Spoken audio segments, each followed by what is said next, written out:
What's up, y'all? It's Zach, And it's Ade. and you're listening to the Season 1 wrap-up. We out here. Yeah, we sure are. So, what are we going to talk about today? Okay, so we're going to talk about lessons learned, Hey. some of our favorite episodes. Hey. Okay.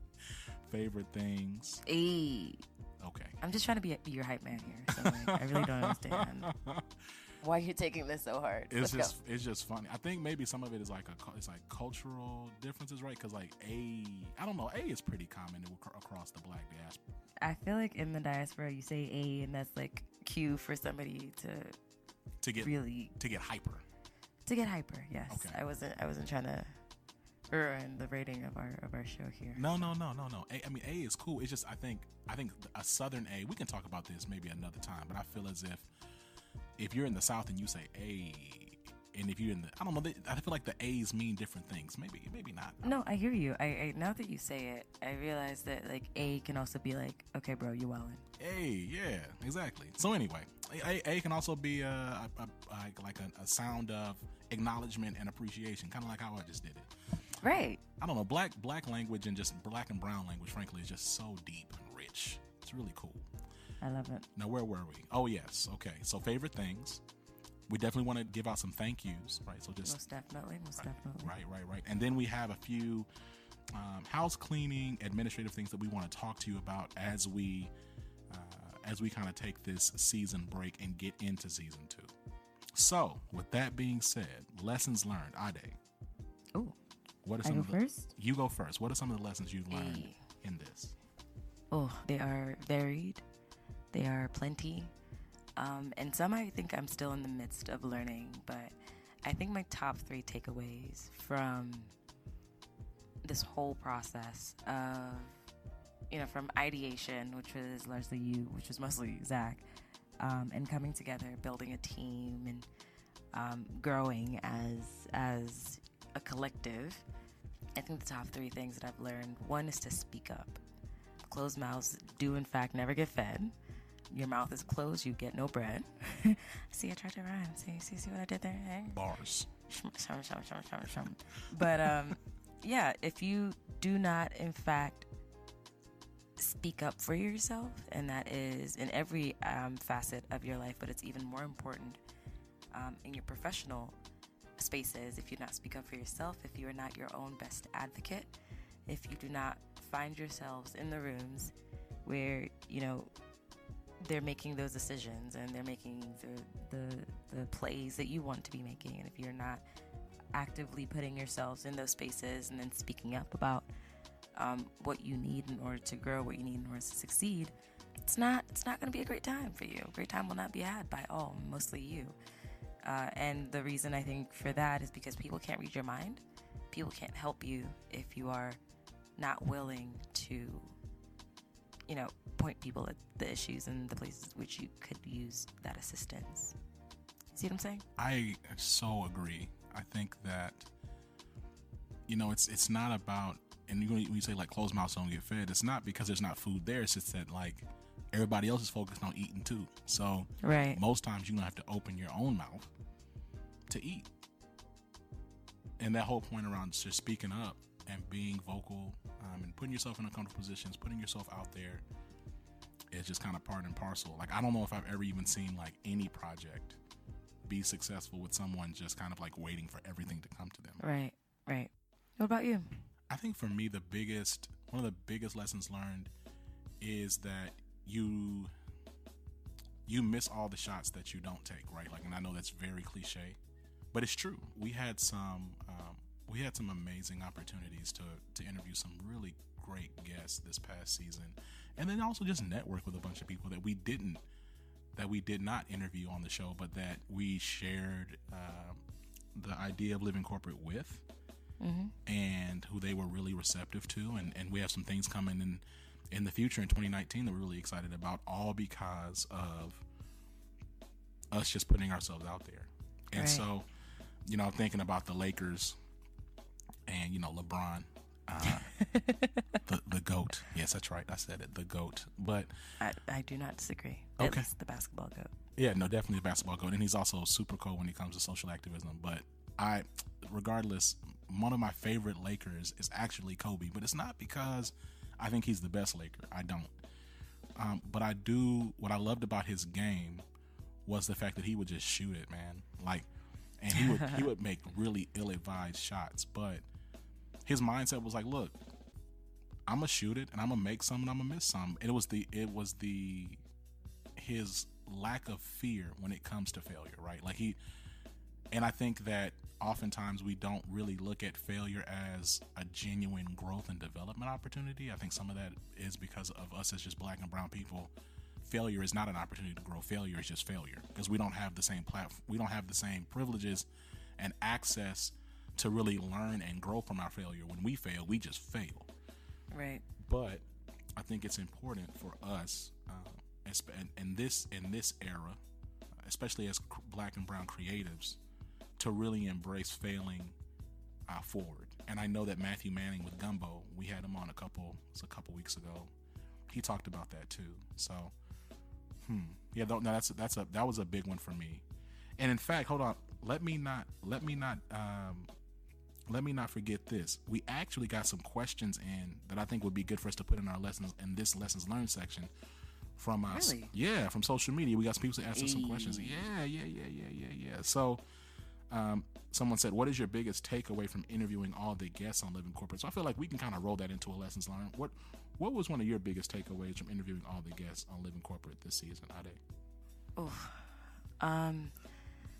There were some amazing ones actually, and I think it's kind of like an aggregate of thoughts, but ultimately it's that you need to be intentional about your career.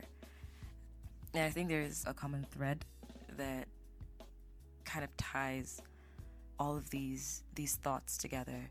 And I think it is that you need to be intentional. And that is not to say, well, first I want to address, before I get too distracted about answering that question, I do want to address something. You're talking about the Kobe Bryant shots. We're not saying you should make ill-advised shots in your career. Don't take risks. Don't let your mouth write a check that your skills cannot cash. Amen. Thank you. Yes. Good cleanup on that. Yes. Yeah. Like don't get up there somewhere and be like, yeah, I can totally stand up this project in a week because Living Corporate told me that I can and I should say wild things at work. Don't do that. Do not do that. But we are saying that, especially for women, especially for black and brown women, you are so much more qualified than you give yourself credit for. And part of life isn't taking the risk. If you are always prepping to be perfect, you are never, ever, ever, ever going to take the shot. So, yeah, that's take number one in response to that. Take number two, I think, is to be intentional. Part of being able to take those risks is in knowing that you've done the prep work, right? So I can't just walk into anybody's office today and be like, I want to be your CTO. They'll be like, who let this person in? And also, how quickly can you let her back out? Not because they want to be cruel, but you're not ready. They're being realistic, yeah. Correct. But I do know that in 20 years, I am going to be somebody's CTO because I'm going to be making all of the steps that I need, or maybe CEO. Straight up. We'll see. Speak it. No, real talk. But the point is that you make all of the decisions now, you prep now, you put all of your ducks in a row, essentially, so that your life doesn't just happen to you, so that your career doesn't just happen to you. Many of the most successful people that I know made very intentional decisions. Like, for example, I'm going to use my partner as an example, and I hope she doesn't get mad at me. But by our bedside table, she has this framed, what do you want to be when you grow up, sort of filling the blanks paper. And on there, she had, I think this was from when she was in 4th or 5th grade, and on there she said that she wants to be a lawyer like Thurgood Marshall or Johnny Cochran. And she ordered her steps in such a way that she ended up going to Howard University and University of Laverne, both of which were universities that both of those people attended, right? So it wasn't just that you make decisions about your life and then hope that it happens to you. It's that you work, you put in the effort, you put in all of the time and energy required to get you to those places. And yes, you will, of course, succeed. Well, God willing, and hopefully capitalism doesn't get in your way. But you succeed because you've thought your life through. You've thought your career through. You've thought your path through. And if what you're looking for is an escape plan, you've thought that through as well so that you're not suffering on the other side of it, if that makes any sense.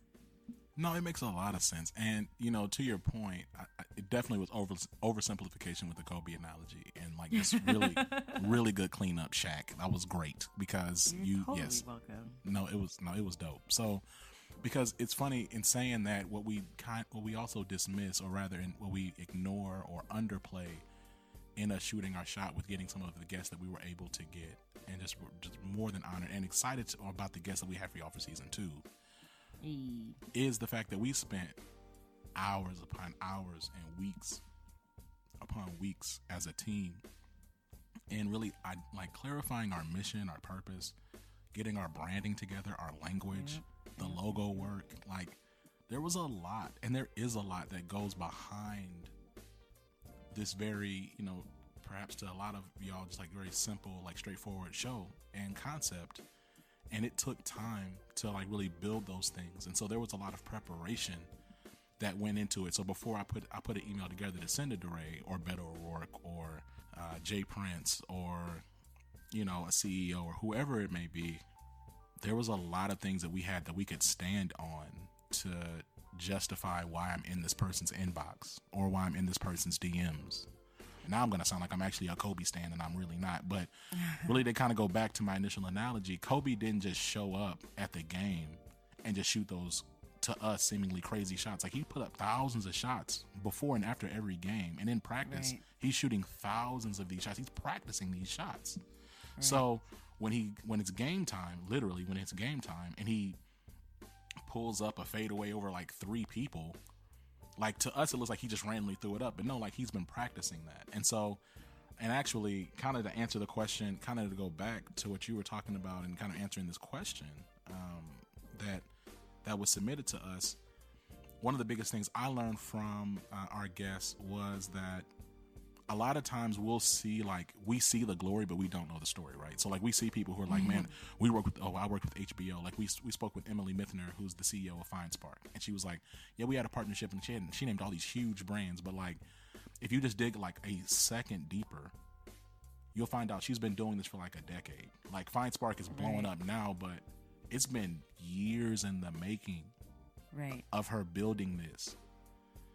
The same thing, like when you talk to Janet Pope, and like who's she's the leader of diversity, inclusion, and social responsibility for Capgemini, which is a global consulting firm.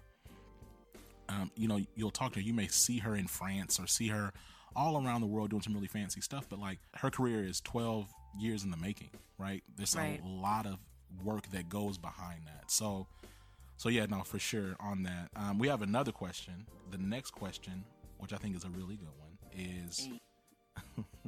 I'm sorry, that's like my go-to.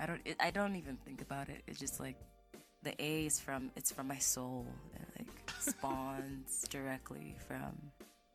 No. It's good. I like it. So, what is in store for the next season, and when can we expect you back? Oh wow. I mean, listen to this episode. Listen also all the way to the end. You'll have some answers by the time the episode ends. For sure. No, for sure. Definitely listen to this episode. Listen to it all the way to the end. Don't fast forward to the end, because like, we kind of need the clicks. We definitely want the download data. But I mean, if you want to fast forward to the end, I mean, I'm not mad at you. And also, it hurts my feelings when people skip past me. So who skips past you? Well, so I'm a small person. Okay. I see.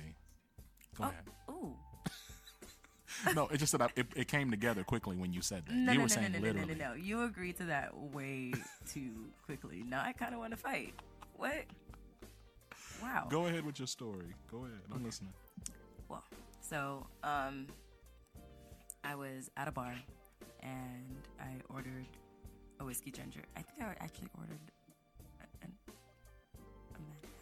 No, an old fashioned. Whatever. A whiskey based drink. As is my custom. And the bartender just kept giving my drink to other people. I'm like watching him, and he walks past me again with my drink because I saw him make it. It was whiskey ginger. And then he just walks to one end of the bar, gives a person my drink. The first time it happened, I was like, maybe, I don't know, maybe they also ordered a whiskey ginger, but it happened like 3 times. 3. So I essentially was like, all right, look, I will climb over this bar and fight you if necessary, but I'm going to need my drink. So I like start jumping up and waving at him, and he's like, oh, didn't see you there. What? What? Come on. What? No.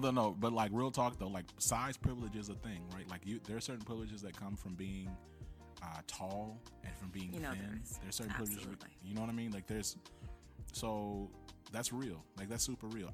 I can say that like this is an opportunity for me to practice empathy and not sympathy because I can't really relate to that.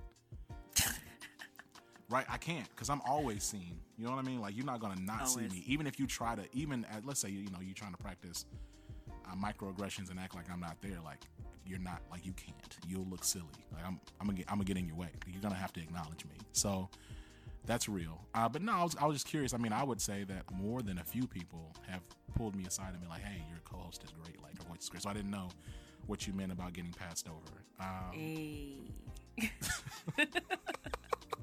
Yo, so this is what we're gonna do for season. I'm gonna tell you what's coming up in season 2. Is me taking that A as a sound bite and putting it on that soundboard, and we'll just play that. I'm tired of you. It's ridiculous.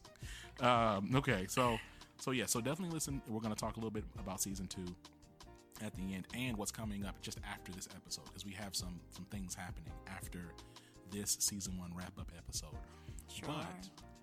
But what I will say is, please in season 2 expect, I don't know, I mean, I don't want to say a bit more personality because I do feel as if we show our personality a lot in season 1, but it was our first season. Like we're learning our platform. Ade and I did not know each other before we started living corporate, so we're certainly learning and growing as just friends in our relationship. So expect more of that, and also expect even more courageous and like really intentional content around underrepresented individuals and people groups in corporate America. Like I'll even give you an example. You are giving away the whole ending of the show. I know. I'm gonna hold off on it, but we have some really great like topics that I'm really excited about because the point of this space is to have real talk in a corporate world, right? Like corporate spaces, even when you talk about inclusion, diversity, like it's always masked with like other things, right? So like diversity of thought, diversity of education, diversity. I'm like, can we be honest? Like, can we just have an honest conversation about like intersectionality and how race and gender specifically play a role in shaping the entire planet, right? Like, can we just talk about it from just a really honest and genuine perspective? Like, that's our goal. So just expect more of that in season 2. When you can expect us back, you can expect us back. You can expect us back, man. We'll talk about that at the end of this episode, but you can expect us back. And maybe I'll drop a hint. Are we doing hints now? I have a dream that you can expect us back soon. You can't be trusted with no secrets, sir. Like, I just want you to know that right now. Okay. All right. Let's see here. Now we have one more question. Here we go. How does one successfully transition out of the corporate world? This is a good question. And I'm going to say this. I don't think it's fair for you and I to take this episode to try to walk through and like rehash some really great content that Matthew Manning of Gumbo Media and Nick Bailey of Black Texas Magazine have really done a great job at like expounding upon when it comes to starting a startup, transitioning from your full-time job, and pursuing your dreams like wholeheartedly. And also for Norris Pearson, like our first episode, right? He talked about transitioning out of the corporate world and getting into more nonprofit work, right? So I think that there are some great episodes. And like, this is not like an excuse my back answer. Like, we definitely appreciate the question. But my biggest advice would be to go back and run those episodes back and to look at the show notes, because you have the contact information for those people. And I know who sent this question in, so I will actually circle back with them directly. And we'll make sure that we'll put these questions and the answers like within the show notes within this episode. But there have been some really great episodes that we've had around that. What do you think about that question, Ade?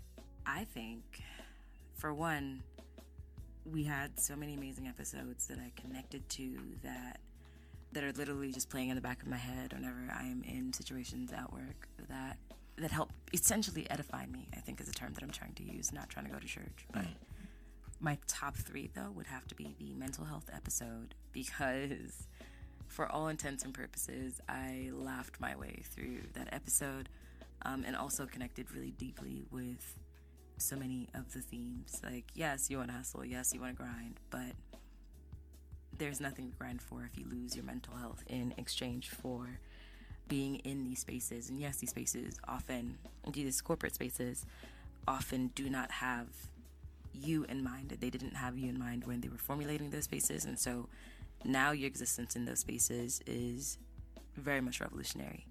And that said, you will often have to carry the burden of being the only, or even worse, the only of onlys in those corporate spaces. And so it, one, made me feel a lot less alone, and 2, gave me a lot of very actionable advice. And so that was appreciated. Honorable mention goes to my conversation. It was a B-side, not an episode, so I couldn't include it. But my conversation with Krista Clark, where we kind of built on that idea, what self-care looks like in corporate spaces. I think she's the first person maybe not the first person that I know, but the first person who was just so open about, I took a pay cut because it was what was best for me personally. Yeah. And she's doing something that makes her happy. She has a creative space. She has everything essentially that you need to have a happy life, without the stress. And so she's inspirational, and I'm still waiting to have cocktails with her. Last 2, I think the Let Me In conversation with TJ, because that was a good one. I in real time, seeing someone who did precisely what I want to do with resources and having the conversations that I needed. And in a lot of ways, he was inspirational because he decided he was going to do this for the kids. It was very much like, I want to give back to my community, and this is a way that I've identified would benefit my community, but I'm not there yet. And so he took it upon himself to better himself, because he knew, or he treated himself as a meaningful part of a whole, not necessarily making that career pivot just for himself, which was just a delight to hear. And I think the last one of my top 3 is Janet Pope. And again, we've had a lot of really amazing episodes, but these 3 spoke to me, like they met me where I was at, sort of thing. And each and every single one of those conversations really came at a really pivotal time for me, and a really important time, because, for example, the conversation with TJ at a time where I was particularly stressed and thinking, you know what, maybe tech isn't for me. Maybe I'm just not smart enough. Maybe I'm just not good enough. Yeah. I was really struggling at my former place of employment, and it didn't feel like I was doing any meaningful work. And it felt like I was around places that were just becoming toxic for me. Yeah. And so it was just really, really good to get these reminders like, hey, it's not in your head, but you can do something about it. Like, these systems exist outside of your control, but here's your locus of control. Here's your internal, you can do this work. And having people who have done the work, who were able to distill the vastness of their experiences into, this is what I did, you can do it too, was priceless for me. Those are really good choices. Thank you. So, yeah, you can definitely count B-sides. Like, B-sides, They're episodes, so let's make sure you count those. So after I finish mine, if you have some extras you want to throw in there, please feel free. So favorite episodes. So the first one that sticks out to me has to be Preston Mitchum's B-side, right? Because it was so unapologetic. Preston Mitchum, he was talking about LGBTQ identity. He was talking about pro-blackness and like what that looks like practically in the workplace, and as someone who's in a highly political area. He lives in DC. He's a lawyer. He's an educator. He's an activist. Yep. So that one was great. All facts, no cap. All facts, no cap. Listen, so side note, shout out to all these new slang words. I realize that I'm old now because my generation as millennials, like older millennials, right? So I'm saying older millennial, I'm 29. We don't come up with all the dances anymore, and we don't come up with all the slang. So no cap. Can I just say something real quick? Go ahead.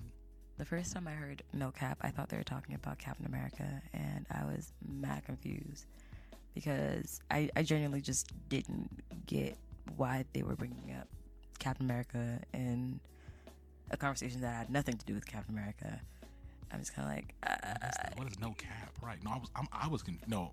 So I was like, what is no cap? So no cap. Say less is also hot in these streets. Say less. And then also I've heard of tick. Like you got tick. Like you got juice or sauce or influence. You have tick. So that was a new what? Tick. Chance the Rapper. Like the animals? Yeah, like the bug. Yeah, it's like the pest. Tick. Oh no. See, there's some things I just can't get with, and that's not to be one of them. Tick is hot in these Chicago and Midwestern streets, supposedly. Well, keep them Chicago and Midwestern streets, beloved, because not popping in the DMV. Not only is it cold, y'all not what tick? Nah, that don't even make no sense. Like what? Okay. Goodness gracious. So so no cap. Going back to the podcast faves. So yes, Preston, and another one was Effective Allyship with Amy C. Waninger. That one was great. Hey. Around the same thought is because Amy being a white woman and very white, right? And like we talked about that on the episode. We talked because the topic was effective allyship. Right. And she talks about the fact that like she is a very white woman in a very white space. And just her unapologetic tone around the reality of race and gender and intersectionality, really important. I would have to piggyback on one of your answers though. The Janet Pope episode was very good. I really, really enjoyed that one. Yeah. And I was excited because I was not on the episode and I was able just to listen and hear about y'all's journey, hear about just perspectives that I don't consider.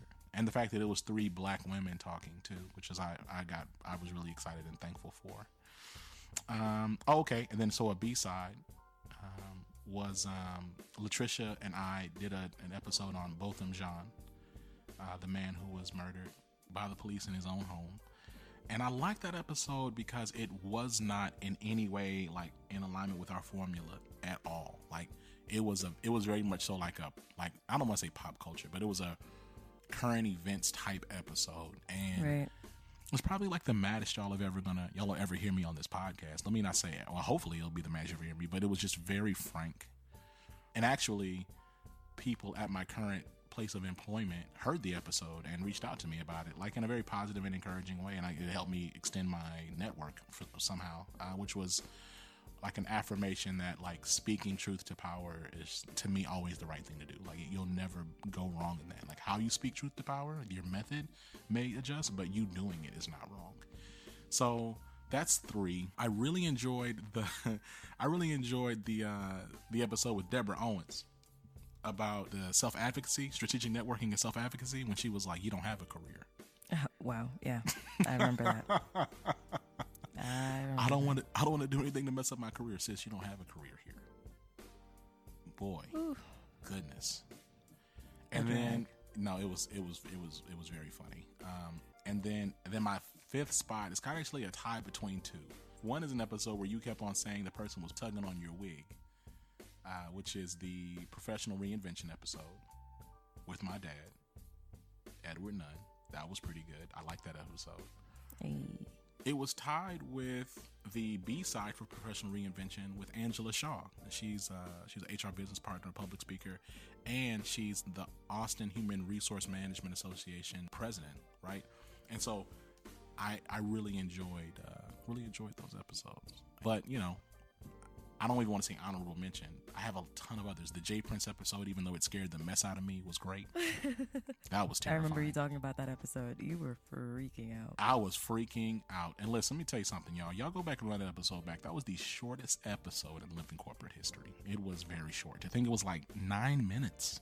And then, of course, the DeRay McKesson episode was phenomenal. I enjoyed that, even though the signal was bad. I appreciate the fact that he took the time to join, and he was really cool. So, you know what time it is. We didn't have it on our last episode. So now we're going to get into favorite things. And this is the last favorite things for season 1.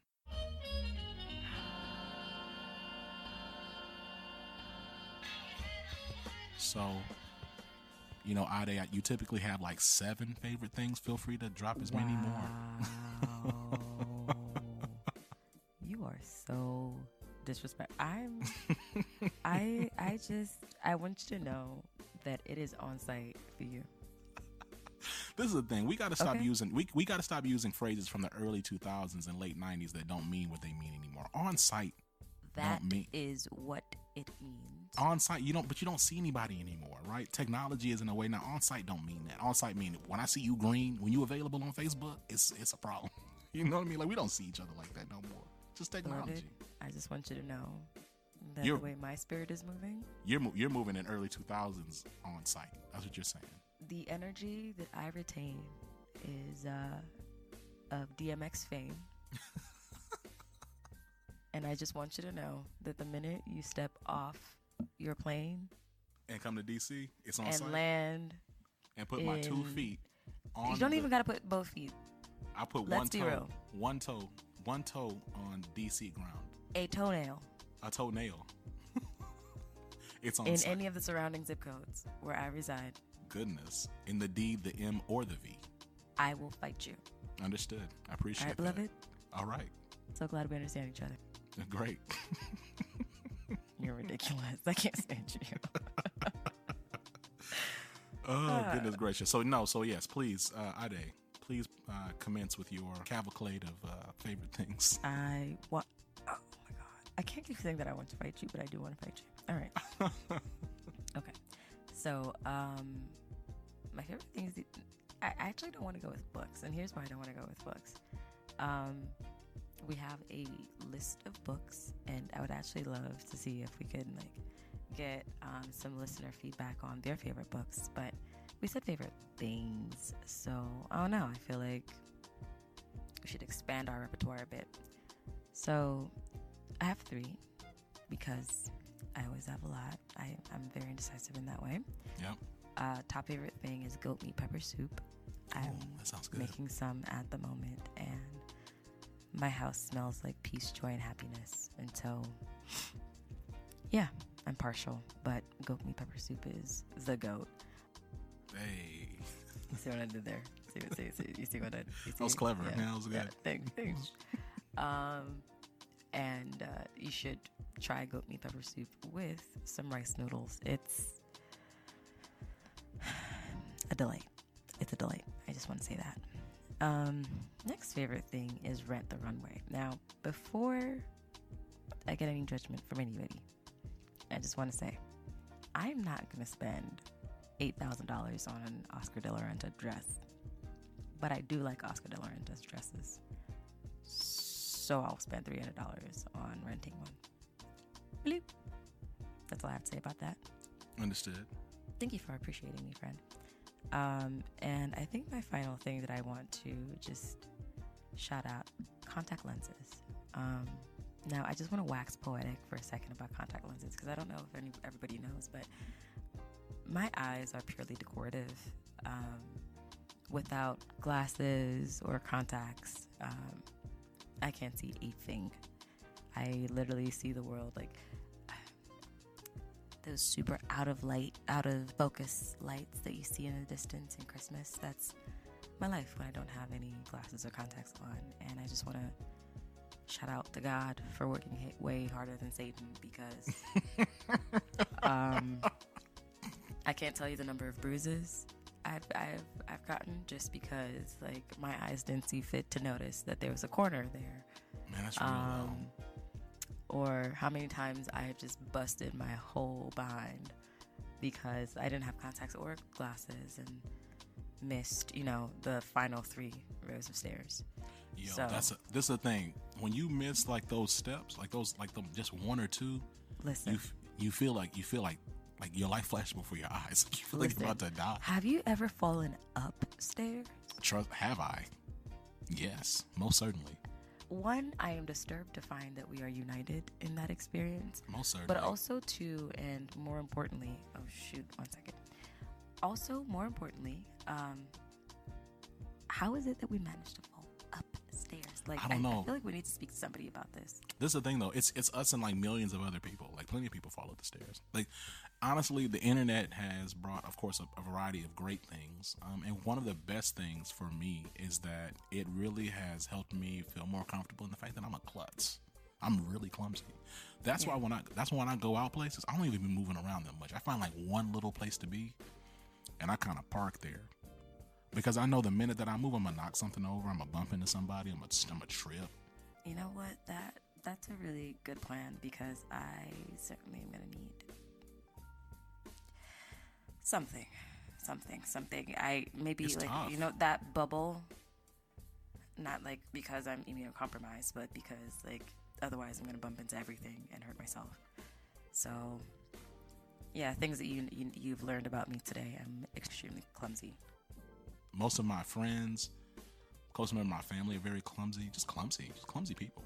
I don't know what that's about.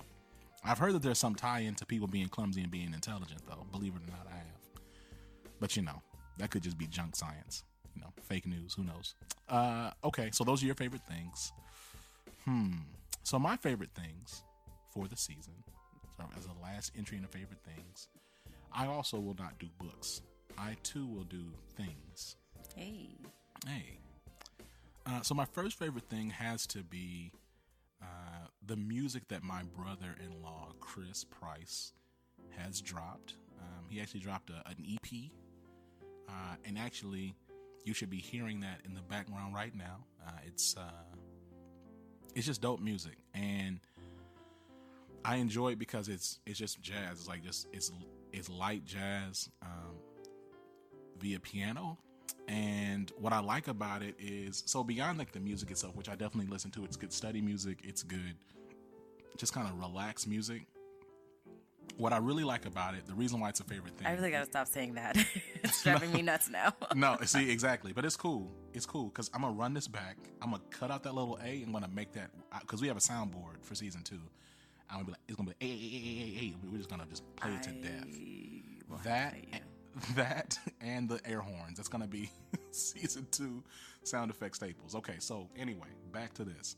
So what excites me and why it's a favorite thing is not just because it's good music. It's because anytime I see someone like pursue their dream or pursue something and like really execute upon something that they've been thinking about, or like a passion of theirs, or something they find really interesting, or that excites me, right? So that's why it's a favorite thing. So the music that you're hearing, we'll have the information in the show description so you can check it out yourself. Make sure you check it out on iTunes and everywhere that streams music. So that's one. The second thing that's my favorite thing has to be, and I'm just gonna come out and say it. I'm gonna come out and say it, man. Vaseline. So Vaseline. Like Vaseline, especially in the melanated community, I think is greatly underused. Right? So, we don't talk about it enough, but I'm gonna talk about it. Ashiness. Okay, so ashiness being the predominance of dry skin or a lack of moisture in your skin. And I think a lot of times, I think the big lotion industry, if I may, has deluded us into thinking that these very watery lotions are satisfactory for our skin. Right? But you got to realize, like, we don't live in a world that caters to blackness or brownness or anything like that. We live in a world where we are not the default. So that watery lotion, that hotel level lotion, is not going to cut it for us. And so I think that Vaseline, petroleum Vaseline, is a great thing. It's a favorite thing of mine. Vaseline has never let me down. It is very cold in Dallas and in Houston. All the shea butter in the world, though. Shea butter also. So let me actually amend that. Shea butter, cocoa butter, and Vaseline. And I guess so under the umbrella of thicker moisturizers and moisture retainers. I'm here to educate you. So shea butter and Vaseline and all of those things, they're not going to moisturize your skin. They're going to lock in moisture. That's what I said. But I said that. Remember when I said you said moisturizers first. Okay, fine. But then I heard you though. Okay, cool. Then okay, but retain. I heard you though. I said retain too though. They retain the moisture, right? So anyway, it's just important, man. I think, a lot of y'all have, a few folks have come in and they've emailed us about career advice and how you do this and how you do this. Let me tell you something. One thing you can do, anybody can do right now, is be less ashy. That is going to help you in your career, no matter what you're trying to do. Sir. And so, like, no, really though, name one person that you've seen on television that's a person of color who is ashy. Malala, she's always moisturized. Michelle Obama, she looks moisturized to death. Her edge, everything. She's. There's not one dry bone on her body. Barack Obama, same way. Idris Elba, come on, like we know this. Oprah never goes out ashy. We need to do better. So that Nivea, that's right. I'm coming at y'all, Nivea. All these other water-based lotions, they're not for us, y'all. That's right. I'm talking to us right now. That's right. So that's just number 2. I got one more. Oh, Murray's hair grease also goes in that favorite things. I'm talking about thick pomades.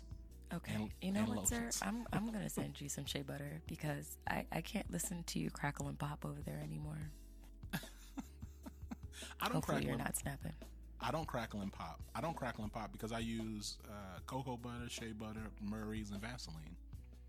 In that order? No, I just use those thick. They're thick agents. That's what I use. What if I start off by saying my favorite thing is thick agents? People are like, okay. Almost every time you said thick so far, you said they're thick, they're thick. And sir, I'm very concerned about you. Thick agents. I didn't say they're thick. No, they're thick. They're thick. No. You're right. You're totally correct. Thick agents. And cool. So that's 2. Commentary. Shout out to thick agents of moisture retention. That is my second favorite thing. Then my third favorite thing is actually going to have to go to a group me called Blacks in Consulting. Yeah, Black. Keep that one in. Yeah. Shout out to Big. Shout out to Big, which is thick with Black consultants. How about that?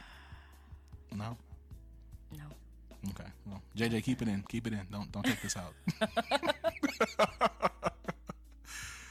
So no, really though, I love Blacks in Consulting Group Me because it's, the numbers they wax and wane, but they are always well over 500 to 600 people always, and it's what it is. It's Black folks in consulting, and we have venting sessions, we share knowledge, we share resources. It's a place of affirmation and familiarity. And so it's great. It's really exciting just to be in that space. And it was through Blacks in Consulting that I met the people that would eventually comprise the Living Corporate team. And so just shout out to them and shout out to that's one of my favorite things. My favorite thing it is the group meet, but I guess from a conceptual level, it's more about the idea of like-minded people grouping together, not to exclude others, not to rise up against other people or anything like that, but in the name of just being collaborative and practicing a certain level of community along very genuine lines. And I think, it's, you know what I mean? Like, I think like to me, that's a beautiful thing. And yeah, we're in there, we'll joke and we'll have fun and stuff like that, but like there are genuine moments of collaboration and just affirmation. So those are my favorite things. Those are my favorite things. Okay. So. And just to add to loving on, Big real quick, it's been a space wherein I got career advice. I got, I mean, I got to meet you, Zach, but I also got to meet some really amazing people. I got interview advice, and I found some eating partners. Not only is it a well-rounded group, but it's super effective, and it's a really great way, or it has been a really great way to meet young professionals like myself. And I'm very, very grateful for that space, and you guys should definitely look for Blacks in Consulting and other projects that's coming out of that group. Oh yeah, that's a good point too. Yeah, we don't want to give away the sauce, but definitely 2019. Keep your eyes peeled for Blacks in Consulting. Okay, I need a new catchphrase. Dear God, I'm so tired of A and. Well, the first step is awareness, right? So we can workshop some new phrases in 2019. Like, we have plenty of time. No. Today we're workshopping new phrases today, because every time I hear it come out of my mouth, I'm just kind of like, A, what? B, can you go with another letter? I don't know, sis. Something. I'm dragging my own self over, like, you've said it like 20 or 30 times this episode. That's okay. 20 or 30? Oh my God. Slight exaggeration there. Okay. So now we're going to get into thank yous. What thank yous do you have? Too kind. Okay, tell me you know where that came from. You said thank you. You're far too kind. Yes. Man, I'm drawing a blank. Thank you. You're going to say it, I'm going to be like, duh. Who? Not Jay-Z. Who? Yes, Jay-Z. Okay. Numb cool. Encore or Encore. My word. With Linkin Park. Yo, man. First of all, you disappoint me. No. It's crazy that you bring that up, because I was just thinking about the Black Album yesterday. I was listening to an episode of The Evening Jones with Bobani Jones, and he was talking. Someone asked, like, is the Black Album a classic? And I was like, yes. Yes. And I'm like, the Black Album dropped when I was 14, man. Let me tell you. When you were how old? I was 14. Oh, I was in 8th grade, yeah. But it's funny, right? Age is not relative in that, like, I mean, come on, like, they're distinct numbers, but but what you think is old and young is relative to the person, right? So on the right time, most of the people there were like they were older, like in their 30s and their, maybe early 40s. They talking about, I remember when I was in high school listening to the Black Album. I remember when I was just graduating high school and getting into college in the Black Album. And I remember when I said something, I know I shared, I was like, man, I was 14. I was like 13, 14 when the Black Album dropped. I think I was 13 actually. And everybody was like, dang, you were young. And then you're like, nah, I'm old. Like, cause how old were you? You were like, what, 9? 10? I plead the 5th. Yeah, you were mad young. Right? So anyway. I plead the 5th. But no, so no. For asking. Anyway, but no, so yeah, so we're getting to our thank yous. Ade, would you like to go first? Would you like me to go first?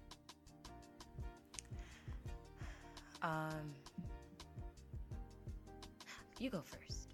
Okay.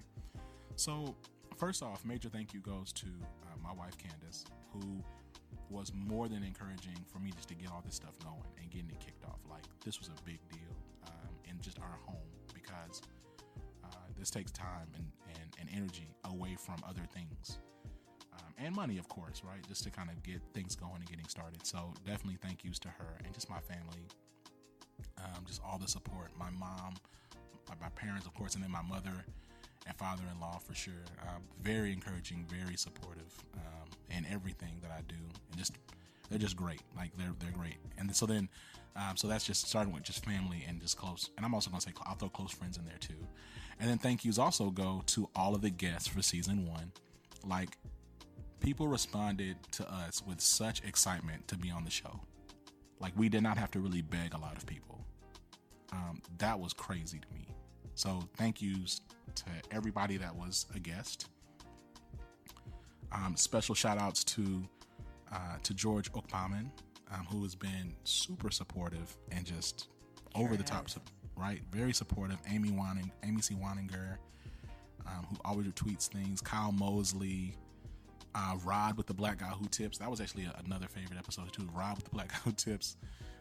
Super cool. Very white guy. I mean, the list goes on and on. Literally every single guest. Jay Prince too. Just people who are willing just to be on our platform and just be a part. Like, it's amazing. Other thank yous go, of course, to Sound Man, aka JJ. JJ, man, please give yourself a round of applause real quick. Seriously. Right? Please, because man, you've been just super instrumental in getting all these things together. I mean, between the full episodes and the B-sides and just it's crazy. And then another thank you goes to actually someone who's very behind the scenes but is super instrumental in everything we do, is Aaron. So Aaron is our admin. And so, someone pulled me aside one time and they were like, so where are the white guys? Where are the white guys? Like, why are you excluding the white people? So first of all, we do not exclude white people. We've had white people on Living Corporate, okay, as guests, and Aaron, who's on the team, is white. So there, okay. You just totally pulled the "we have a white friend" card, and I want you to know that I am about 30 seconds away from laughing. But we don't just have a white friend; we have white friends, right? We got Drew. Plural. We have Drew. We have Amy. We have Aaron. Okay, I'm gonna need you to not list all the white people who like us. Thank you. I'm not doing this with you. Here's the thing. See, look, it's so funny, right? Because I was about to get defensive and name like 2 more white people, and it's like that's kind of proving your point. But no. But in all seriousness, right? Like, I just want to thank Aaron. He certainly is our forced diversity hire. The government, the radical left, came and made us hire somebody white, and so that's where we are. So. All right. When we get kicked off of Apple Podcasts, I want you to point to this moment. That's what people think, though. They think like the government goes into companies and like, you have to hire. Certainly. It's just ridiculous. So, but also just point to this second in time. Like, I'm not mad at it. You are spitting facts. However, the loony left. But so anyway, but in all seriousness, Aaron is great, and he's been doing wonderful work.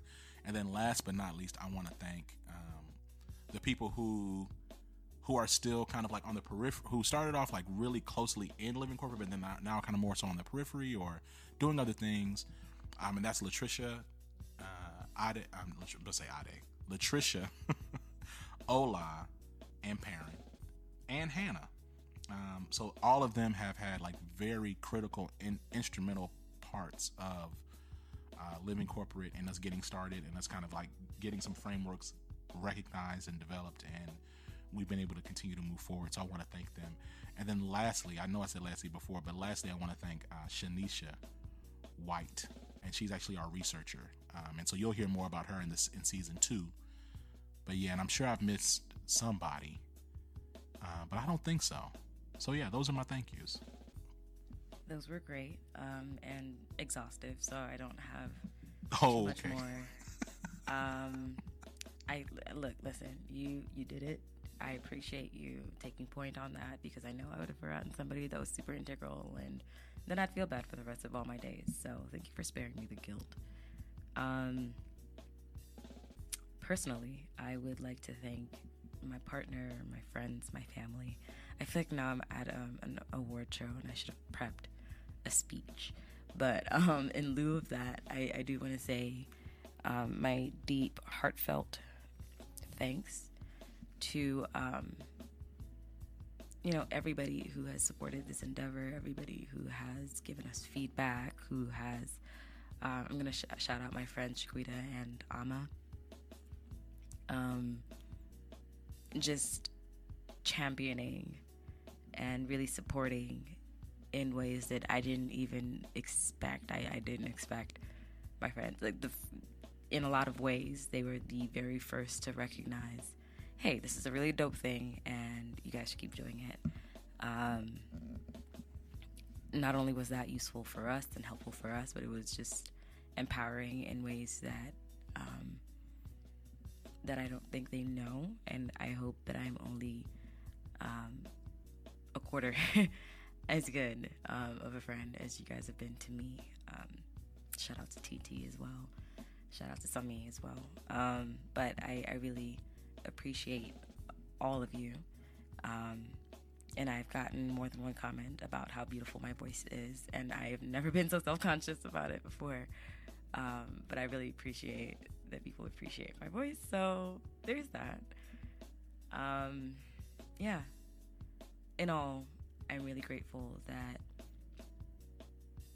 the most expensive thing that you can be given is someone's time, and that you guys have come back time and time again to spend your time with us and listen to what we have to say, and content that we are producing is just it's a humbling thing, and I really appreciate all of you. And finally, I really want to thank you, Zach, because you poured your heart and soul into this project, into this platform. And I think everyone who knows you knows the amount of time and effort that you put into this project, up to 3 a.m. mornings when we're both up and we're like, why are you up? Living corporate, why are you up? Insomnia. So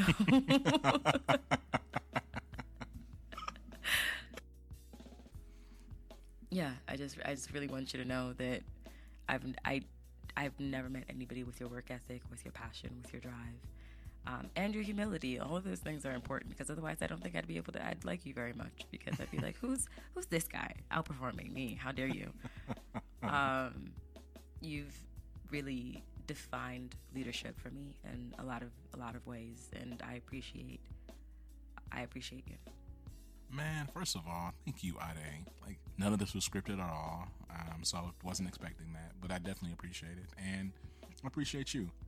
One of these seasons, we're gonna have to talk about like your journey, right? Like this, like over the past, 7-8 months, and the growth that you've shown.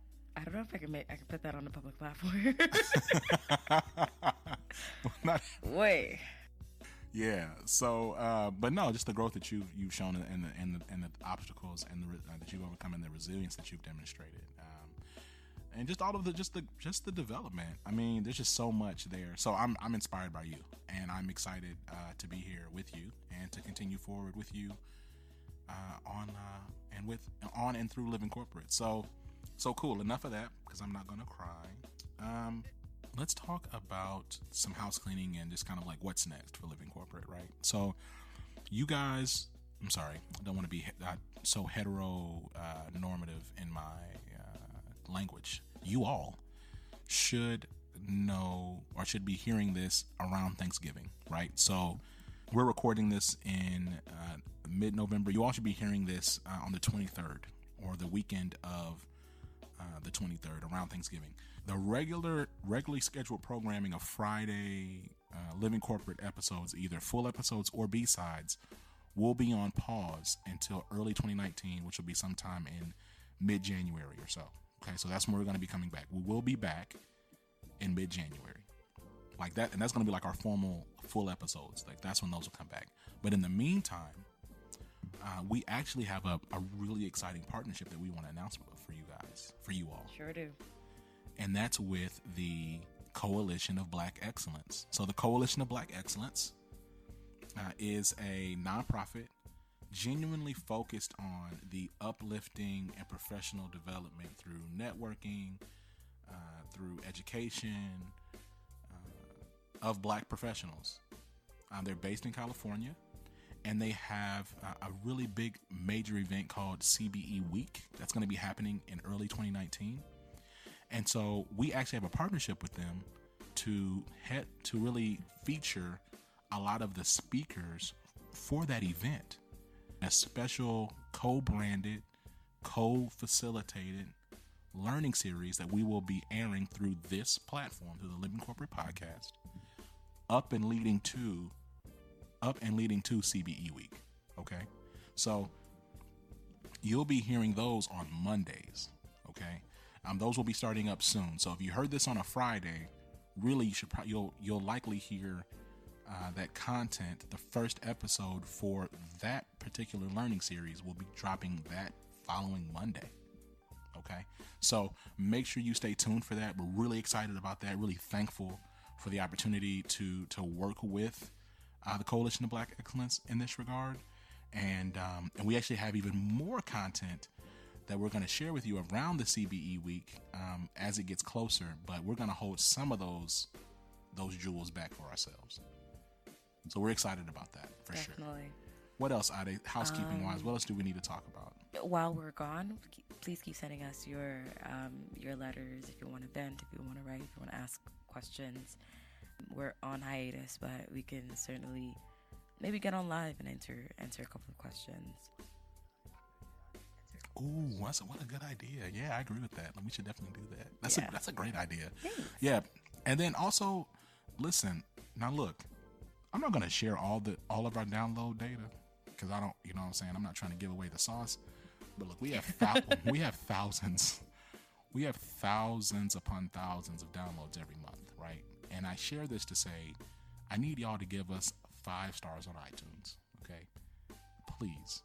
That would be a great holiday gift for us. Give us 5 stars. Like right now, I think we're around like 115 or so. I need to check again. I know that like they come in kind of in delays, but let's see if we can get to 200 before January. Can we do that? Can y'all get on? Just give us 5 stars real fast. Don't take too much time. And I know y'all not some haters because y'all listen to the show. Like there's plenty of people, thousands of people listen to the show every month. So just go ahead and do that for us. The last thing is to make sure that you run back some episodes. I know that we publish on a weekly clip, and some people have commented like, man, y'all are really putting out a lot of content. It's hard for me to keep up. Like, thankfully, it's a podcast, so you don't have to even quote unquote keep up. Now you can just go back and listen to them. You have a little bit of a break. So make sure you check out some episodes if you missed anything. We have some really great content. Really proud of it. And yeah, okay. Well, if that's it, Ade, is there anything else you're thinking about? As y'all go into the holidays, I hope that you have a peaceful, blessed time. If you get to spend your time with your loved ones, I hope that you hold them close, you hold them tight. You have wonderful, wonderful memories. You make wonderful, wonderful memories. And if you are not around your loved ones or your chosen family, if you have to spend time in uncomfortable spaces in this holiday period, I pray for peace for you as well. I pray for ease for you as well. And, make sure that you prioritize your mental health. The downside to a lot of the holidays is that you're sometimes surrounded by people who trigger you, people who put you in unhealthy situations. And I want you all to choose yourselves first. Take time off work because those people will replace you in a heartbeat if necessary. So as important as it is to build your brand, build yourself, like we were saying earlier, make sure you make time, you make space for healthy habits. I think that's all I have to say. Oh, see y'all next year. All right, y'all. Well, yeah, so we definitely will. And man, echoing everything you just said, that's dope. I super agree. Hit us with the wisdom. I'm over here trying to rush out the door. Yeah, so you will hear other Living Corporate content, but as far as the Living Corporate regular season goes, you will hear us as a duo next year. So with that being said, you've been listening to Living Corporate. My name is Zach. I am Ade. Peace.